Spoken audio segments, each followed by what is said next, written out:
Assalamualaikum warahmatullahi wabarakatuh. Perkenalkan, nama saya Nadia Agustin Syaputri, NIM 030712819421, asal kelas Indralaya.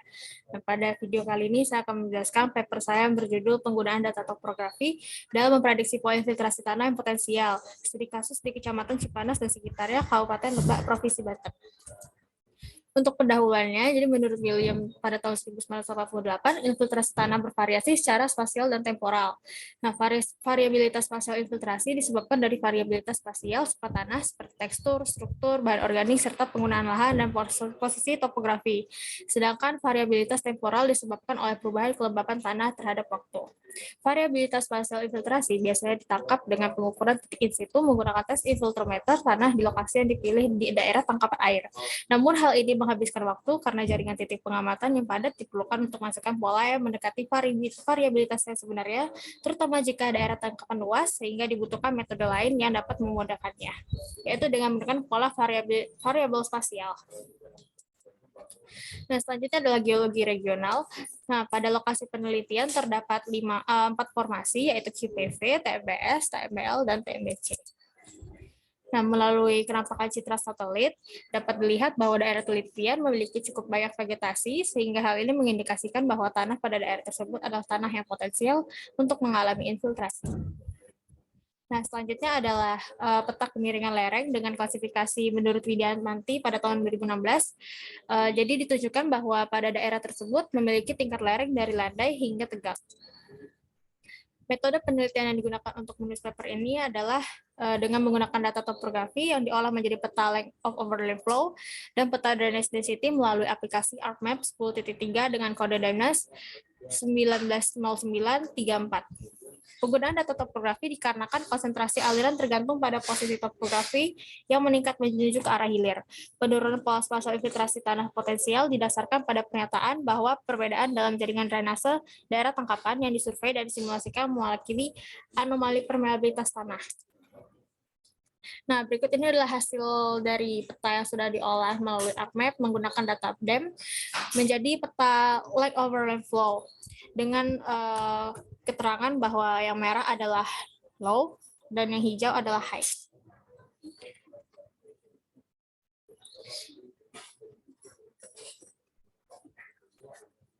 Nah, jadi pada peta LOF pada daerah tersebut ditunjukkan bahwa warna hijau menunjukkan nilai jarak overland flow yang lebih tinggi ke saluran terdekat karena memiliki jarak terjauh dari segmen saluran manapun.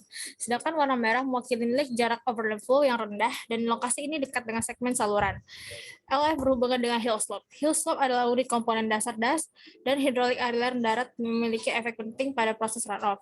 Ketika curah hujan turun di lereng, bukit, batu, batang vegetasi, maupun kotoran akan meningkatkan kekasaran permukaan dan menurunkan kecepatan aliran. Peta LOF yang diperoleh dari jaringan drainase diekstraksi data DEM. Untuk faktor yang mempengaruhi LOF ini ada iklim, kelerengan, geologi, dan juga tanah, vegetasi, dan drainase.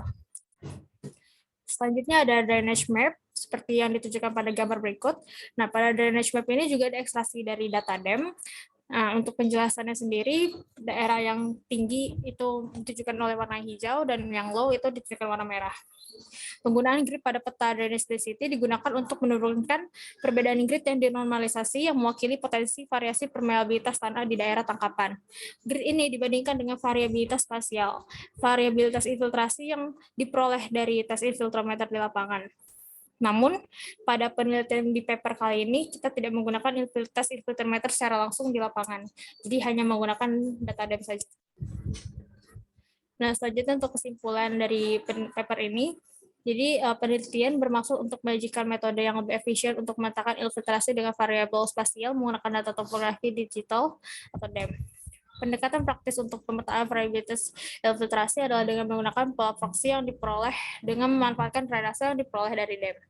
Pola proxy probabilitas tanah potensial ini dapat digunakan sebagai penyebaran eksternal atau pelaksanaan panel interpolasi geostatistik dari nilai-nilai infiltrasi yang diukur di lapangan di lokasi-lokasi terpilih. Data lapangan yang diperlukan dalam menggunakan pendekatan ini adalah pengukuran infiltrasi di beberapa titik daerah tangkapan menggunakan metode infiltrometer.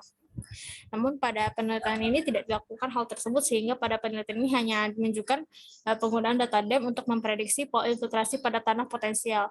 Pendekatan ini dimaksudkan untuk digunakan bersama dengan beberapa pengukuran infiltrasi. Penelitian ini tidak dimaksudkan untuk menggantikan pengukuran in situ, tapi untuk mengurangi jumlah pengukuran infiltrasi yang diharuskan untuk memproduksi variabilitas spasial pola infiltrasi di daerah tangkapan. Baiklah, sekian dari video kali ini. Terima kasih atas perhatiannya. Mohon maaf bila ada kesalahan. Wassalamualaikum warahmatullahi wabarakatuh.